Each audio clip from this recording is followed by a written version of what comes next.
그러면은 이제 또 다른 퀘스천은 뭐냐면 여러분 하나의 세포에서 나왔는데 유전 정보가 똑같은데 세포가 여러분이 10의 14승계의 세포가 있거든요.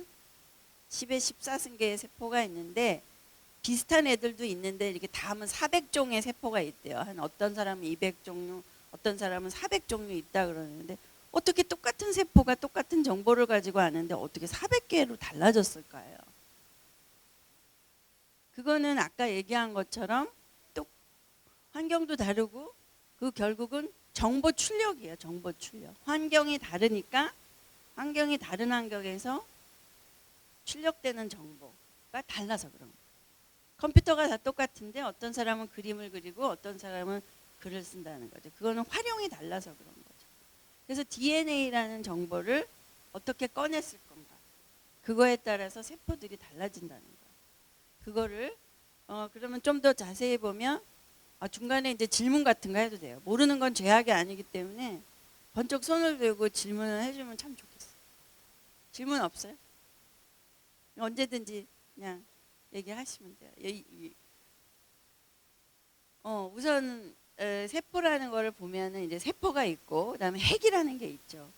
그럼 이 핵에는 바로 이 핵이 유전 정보를 보관하는 곳이에요. 그러니까 정보를 꺼내고 싶다 그러면 여기서 꺼내야 되는 거예요. 근데 그 핵에 유전 정보가 염색체라는 걸로 있죠. 그런데 이 세포 수정란이라고 하는 거는 하나가 있었는데 맨 처음에는 이게 분할을 하죠. 아주 빠른 속도로 2개, 4개, 8개, 16개 쫙쫙쫙쫙쫙. 그런 다음에 이제 아기가 9달 만에 태어나서 여러분이 10의 14승계의 세포로 만들어진 사람이 되는 거를 우리가 발생이라고 얘기를 하죠. 그러면은 어떻게 보면 환경이라고 그랬잖아요. 환경. 그럼 환경에 가장 밀접한 부분은 어떻게 보면 세포막이에요. 세포막. 그래서 이 세포막은 외부와의 경계죠.